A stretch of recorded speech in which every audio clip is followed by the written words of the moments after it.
Okay guys, so the first thing we're going to start off with is obviously the brows, and I'm going in with Anastasia Beverly Hills brow pomade, and I'm taking the product on the cover lid and I'm using it so that I'm able to disperse the product evenly. I'm starting off with the tail because I want the tail to be the darkest area in the brow. So I'm taking a lot of product actually, and I'm putting it at the end of the brow, and I'm filling in her tail. I'm gonna be also shading in as I go along, and you're gonna see that to a certain point I'm going to stop outlining and I'm just gonna be shading. So right here I'm kind of shading, like I said, and I'm using a lighter hand as I'm doing it, and I'm also taking the product in the back of my hand so that I have it right there, right next to me, so that it's easier on the go when I'm doing the brow actually. And yeah, so this is kind of self-explanatory as you can see, so I'm just gonna let you watch and learn.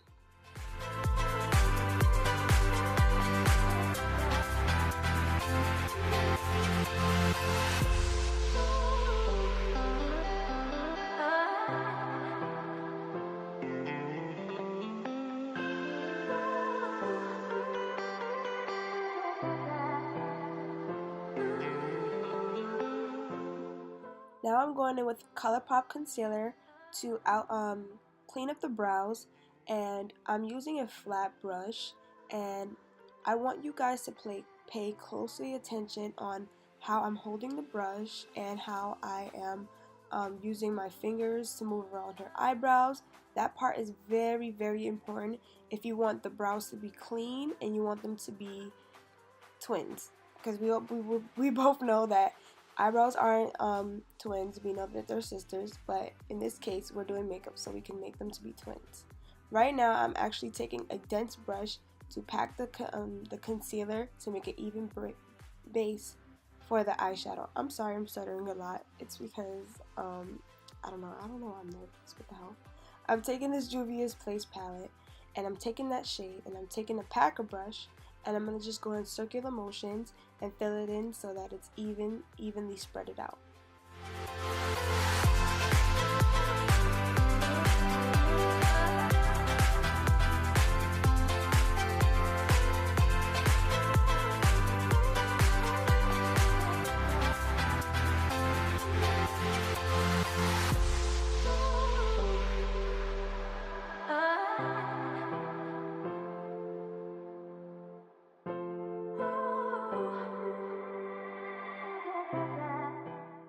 Going back in with that palette, taking that shade, and I'm going to pack the shade and blend it at the same time. Don't worry about losing the color, the first color that you packed. It's perfectly fine. I ended up changing the transition shade, which you will see later, because I didn't like how this two mixed up together. It kind of looked like a hunter green shade, and that's not what I was trying to get. I was trying to get like a warm transition shade. So you're gonna see me change the color. Yeah, so I'm going in with that shade that I just showed you from that other Juvia's Place palette. Um, all the products will be listed in the description box, so make sure you guys check them out. But as you can see, that transition shade is way better. It's more brown, it's more warm, and that's what I was looking for her transition shade. Now I'm just gonna blend it in circular motions.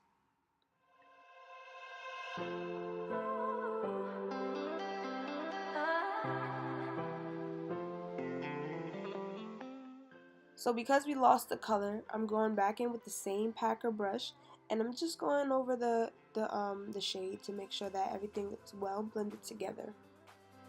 You guys also focus on how I'm holding the brush to cut her lid. I make it look kind of easy, but when you practice a lot, you start getting like more better with holding the brush. So now I'm also gonna go in with the shade in this palette to go over the line, because we kind of lost the crease shade. I don't know if you guys can tell. So I'm just packing the shade in again to just get it back, and then I'm also going to take a clean brush to just blend that out.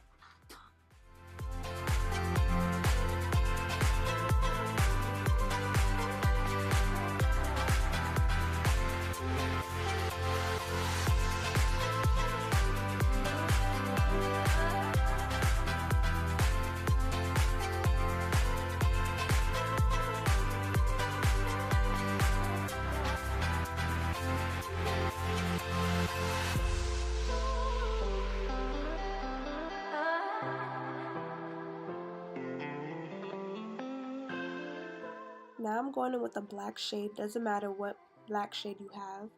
And I'm just going on the outer corner because as you can see her eyelids are really huge, but they are also hooded in a way, which is very confusing. So what I'm doing is I'm taking that shade to kind of connect where the line couldn't meet. If I was to finish the crease, it would look, her eyelids would look way too big, which they already are. So to make them look a little smaller, I use the black shade to conceal it so that it can make it look smaller, to give it that appearance to make it look smaller. Any dark shade that you use makes things look smaller, which is why we use a crease shade and transition shades. They all have a purpose. Now I'm just going in with a shade that I got from the first palette. I didn't even show it, I don't even know why, but it's the lightest shade in that first palette that I'm using. And as you can see, I'm packing the shade. I'm not pushing it, I'm not blending it, I'm just packing the shade so that there's no fallout and it gives the best payoff. Also, I'm sorry if I sound like a man, I'm very sick right now. So my voice is kind of deep. Don't mind, but yeah. As you can see, doesn't that look way better? If we were to just leave it before, you could just see the difference. This looks so much better. And just make sure you blend out that outer corner so that it could just look seamless.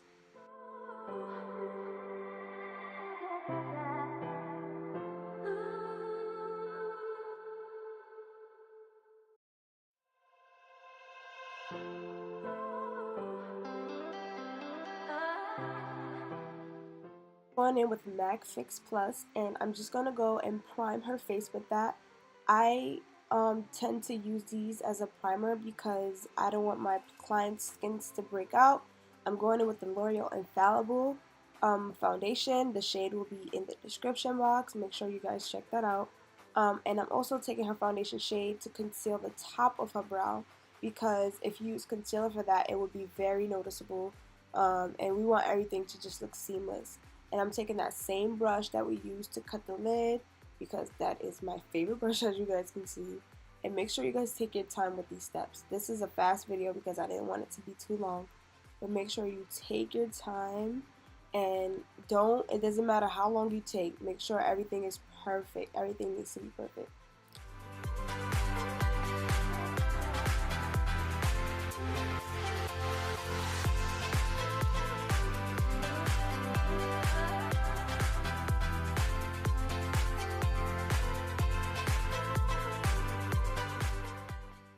I'm taking that same dense brush to just blend out the forehead and make sure everything is seamless and it blends into her edges and everything like that, so that you don't see it when I'm taking pictures. And I'm just going over that with a beauty blender. And also, I do want to say, this is a tip that everyone needs to know in their makeup routine, whether it's doing your own makeup or doing your client's makeup.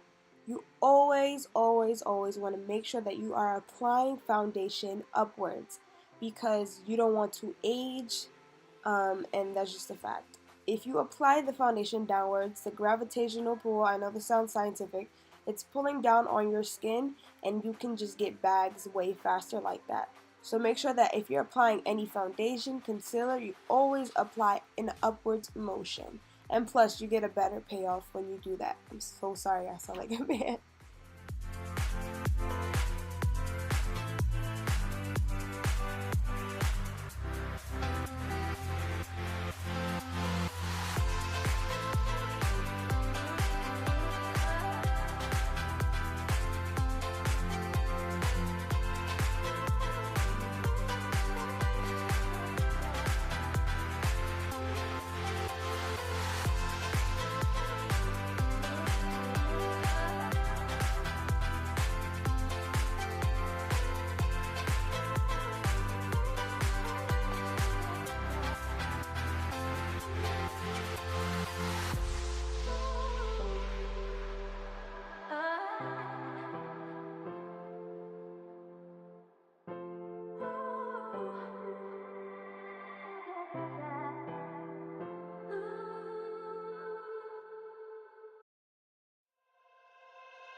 I took the concealer color and espresso to contour. It is kind of a little too dark, but then I made sure I blended it out really well. I used the brush and then I went over it with a beauty blender.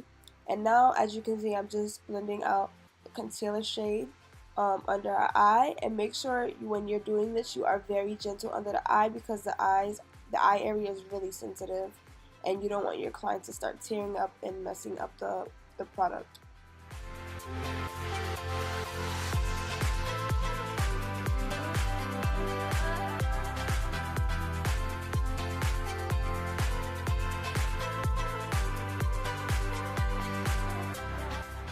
Also, if you guys can see, to do the nose part, I'm holding the beauty blender in that position, which is the best position to hold it, so that you can get that perfect snatched nose, that nose job look.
So this powder that I'm going to be using is the Lancôme powder. I wanted to get it to try it out with my foundation that I've been in love with, that you guys already know about, that I've been obsessing over. And this is my first time trying it, and she didn't mind that I was trying it on her for the first time. But she did say that the powder kept up well. It looked like it was very well blended, and it looks seamless under the eye. I really liked how it looked under her eyes. So I will be giving you guys more of a in-depth kind of thing about this powder, and let you guys know further on, because I want to try it on myself before I recommend it to you guys and give you more feedback on the powder. Right now I'm just carving out everything else out, and this is in the shade Translucent, just in case you guys were wondering. And yeah.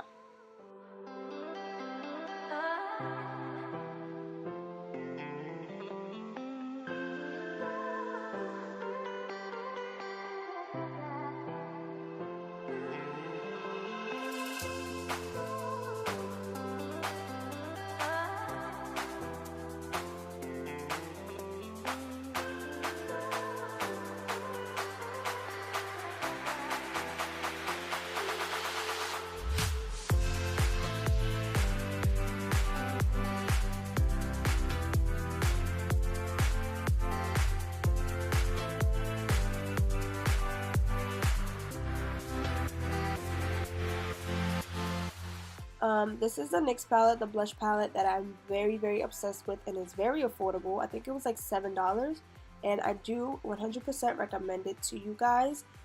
It was a gift to me from one of my principals in high school. She was amazing. She always gave me makeup.